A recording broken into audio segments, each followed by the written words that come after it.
Start करते हैं पहले क्वेश्चन से। अध्ययन आपको अच्छे से करना है, उसके बाद ही सभी प्रश्नों का उत्तर देना है। देखिए यहाँ पर आप देख पा रहे हैं क्वेश्चन नंबर पहला, मुंशी प्रेमचंद का मूल नाम क्या था? तो मुंशी प्रेमचंद का मूल नाम बताना है आप लोगों को। पहले पार्ट से, हिंदी के पहले पार्ट से क्वेश्चन आया है, नमक का दारोगा। तो यहाँ पर धनपत राय आपका राइट आंसर हो जाएगा। पतेर पांचाली फिल्म की शूटिंग का काम कितने साल चला? तो पतेर पांचाली फिल्म की शूटिंग का काम कितने साल चला? तो देखिए यहाँ पर 2.5 साल चला था, लेकिन ऑप्शन न होने के कारण हम क्या लगाएंगे, 2 साल लगाएंगे। रचना के आधार पर वाक्य कितने प्रकार के होते हैं? तो रचना के आधार पर जो वाक्य होते हैं वो 3 प्रकार के होते हैं। देखिए स्टूडेंट्स, आप क्लास 11th में हैं, तो मैं आपसे इतना तो पूछ ही सकता हूँ कि रचना के आधार पर वाक्य 3 प्रकार के होते हैं, तो उनके नाम क्या क्या है? 3 जो वाक्य हैं उनके नाम बताइए मुझे। देखता हूँ सबसे पहले कमेंट किसका आता है। किस काल को हिंदी साहित्य का स्वर्ण काल कहा जाता है? तो किस काल को हिंदी साहित्य का स्वर्ण काल कहा जाता है, ये आपको बताना है। तो यहाँ पर आपका हो जाएगा भक्ति काल। संधि के कितने भेद होते हैं? तो संधि के सभी जानते हैं, ये आंसर 3 भेद होते हैं, स्वर संधि, विसर्ग संधि, व्यंजन संधि। नान भाइयों का मसीहा किसे कहा जाता है? तो नान भाइयों का मसीहा जो कहा जाता है वो मियाँ नसीरुद्दीन को कहा जाता है। अगला क्वेश्चन, रिक्त स्थानों की पूर्ति कीजिए। मीरा को भगवान की भक्ति प्राप्त हुई। मीरा को किस भगवान की भक्ति प्राप्त हुई थी? तो आंसर हो जाएगा कृष्ण। रीतिकाल का प्रधान रस है। तो रीतिकाल का जो प्रधान रस है उसका नाम है श्रृंगार। मियाँ नसरुद्दीन किस्म की रोटी बनाते थे? तो आपका आंसर होगा 56।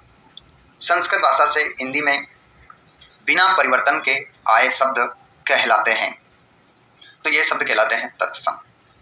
कबीर उपासक थे। कबीरदास जी किसकी उपासना करते थे? कौन सी भक्ति की उपासना करते थे? कौन सी भक्ति को मानते थे? तो निर्गुण भक्ति को मानते थे। कबीरदास जी की भाषा है, तो कबीरदास जी की भाषा का नाम है सतुकड़ी। आप जो भी स्टूडेंट्स हैं, देखिए वही आंसर बता सकते हैं यहाँ पर जो टॉपर की लिस्ट में आ सकते हैं। ठीक है, बताइए सतुकड़ी भाषा के 2 नाम और बताइए मुझे। चलो 2 नाम और है, उसमें से एक नाम बता दीजिए। देखता हूँ सबसे पहले किसका जवाब आता है।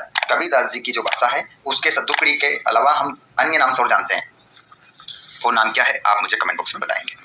देखता हूँ सबसे पहले कमेंट किसका आता है।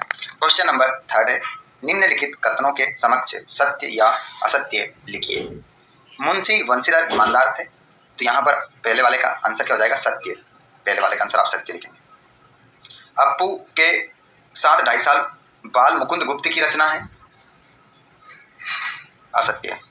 असत्य लिखा, यहाँ से लिखेंगे, ऐसे निशान नहीं लगाना है, सत्य फत्य लिखना है। लता मंगेशकर को स्वर कोकिला कहा जाता है, तो इसका आंसर भी सत्य हो जाएगा।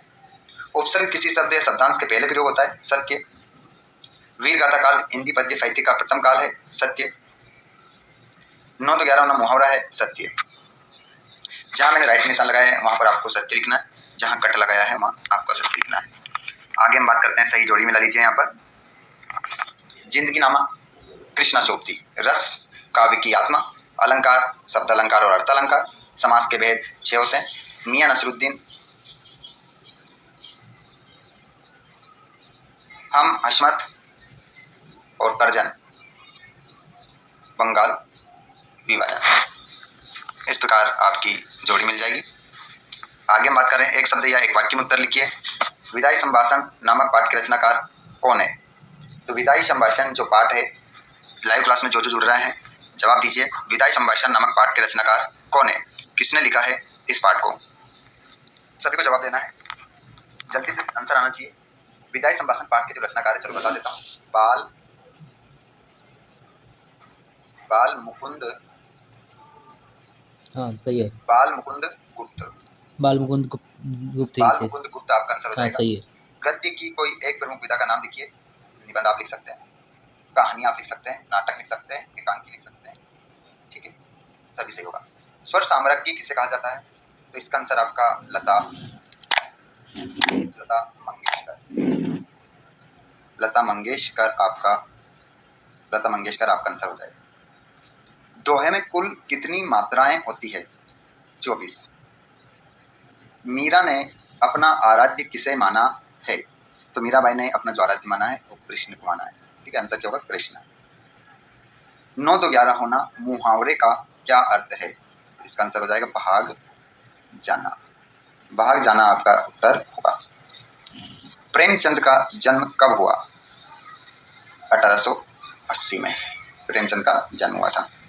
आगे यदि हम बात करें निर्गुण भक्तिधारक की, तो विशेषताएं बताते हुए दो कवियों के नाम लिखिए। आदिकाल की दो विशेषता लिखिए।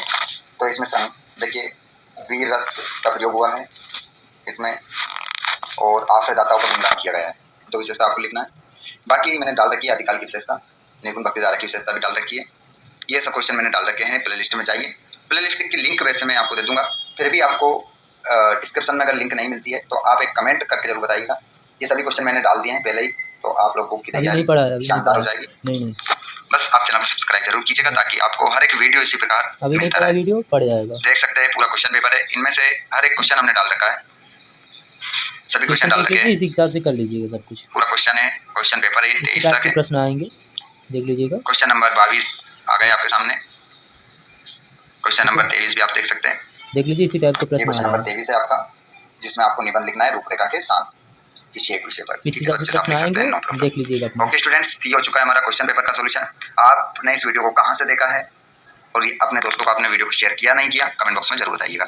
ठीक है स्टूडेंट्स, इसी प्रकार अब आप लोगों को की परीक्षा की तैयारी मुझे किस विषय को लेकर करवाना है, किस विषय का वीडियो